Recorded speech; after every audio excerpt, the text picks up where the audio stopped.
तुम्ही या चॅनलवर नवीन असाल तर सबस्क्राइब करा, तसेच लाईक आणि शेअर नक्की करा। अमानुषाची हत्या केली। या हत्येला सर्वप्रथम राष्ट्रवादी काँग्रेस शरदचंद्र पवार साहेब व माढा मतदारसंघाच्या सर्व पंढरपूर तालुक्याच्या सर्वांच्या वतीनं जाहीर निषेध करतो की एखाद्या माणसाची इतकी निर्घृण हत्या आतापर्यंतच्या इतिहासात कधीही बघितली नव्हती।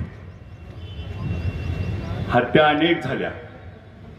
हत्यामध्ये ज्या पद्धतीनं सभागृहामध्ये आम्ही बसल्यानंतर सुरेश अण्णा धस, संदीप क्षीरसागर, अभिमन्यू पवार यांनी जेव्हा त्या हत्येच्या संदर्भात सर्व गोष्टीवरती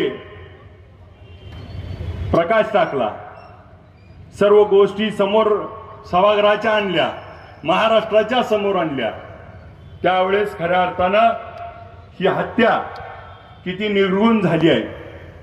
देशमुख कुटुंब इथं उपस्थित आहे। त्यांच्या मनावरती, त्यांच्या घरावरती काय आघात कोसळलाय हे आपण शब्दात सांगू शकणार नाही। जो भाऊ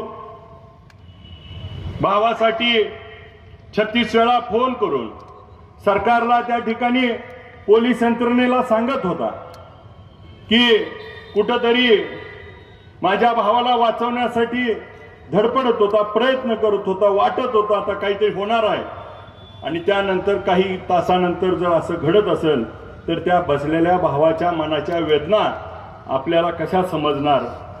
ह्या वेदना समजून घेणं आणि हा कुठल्याही जाती धर्माचा, हा कुठल्याही एका जातीविरुद्ध दुसऱ्या जातीला लढवण्याचा जो प्रकार होतोय, हा माणुसकी विरुद्ध अमानुष राक्षसी वृत्तीचा हा लढाई। माणूस म्हणून त्या ठिकाणी जे आरोपी आहेत ते खरंच माणूस म्हणून घेण्यायोग्य आहेत का?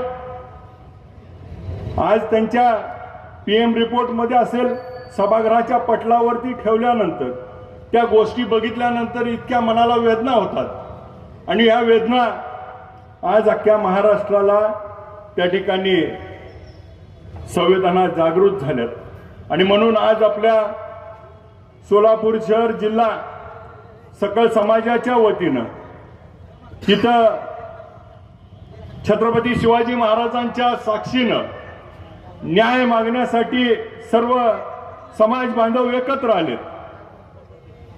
आता काही पुरावे सापडलेत, काही पुरावे देशमुख कुटुंबियांना त्यांना उपलब्ध करून दिलेत, परंतु राज्य सरकार असेल, गृह विभाग असेल, हे एकही पुरावा नष्ट होणार नाही ह्याची देखील काळजी घेणं आता पुढच्या काळामध्ये सरकारची जबाबदारी आहे।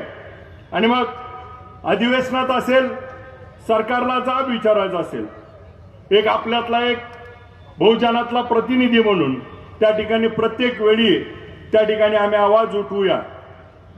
संतोष अण्णा आणि सोमनाथ सूर्यवंशीला न्याय मिळेपर्यंत हा लढा अविरत चालू राहील, आणि या लढ्यामध्ये आम्ही तुमच्या खांद्याला खांदा लावून देशमुख कुटुंबाच्या सोबत अख्खा सोलापूर जिल्ह्यातील सर्व समाज घटक हे तुमच्या पाठीशी खंबीरपणे तुमच्या साथीला उभे असतील। आम्ही सगळेजण नेते मंडळी त्या ठिकाणी आपल्या साथीला उभे असो, आणि आपल्या सगळ्याला या लढ्यामध्ये ज्या लोकांनी, आता परवा एक घटना घडली, आपण त्याच्यावरती बऱ्याच उलट्या सुलट्या चर्चा झाल्या। एका चिमुकलीचा हे केल्यानंतर पोलीस बांधवांवरती त्या ठिकाणी परत ताशेरे ओढले गेले की त्या ठिकाणी तो एन्काउंटर फेक होता। माझं म्हणणं, तो काय संत साधू नव्हता, त्याला न्याय मिळाला, न्याय व्यवस्था वेगळी असेल, परंतु अशा घटनांमध्ये देखील असे काहीतरी गोष्टी घडल्याशिवाय त्या ठिकाणी जरब बसणार नाही।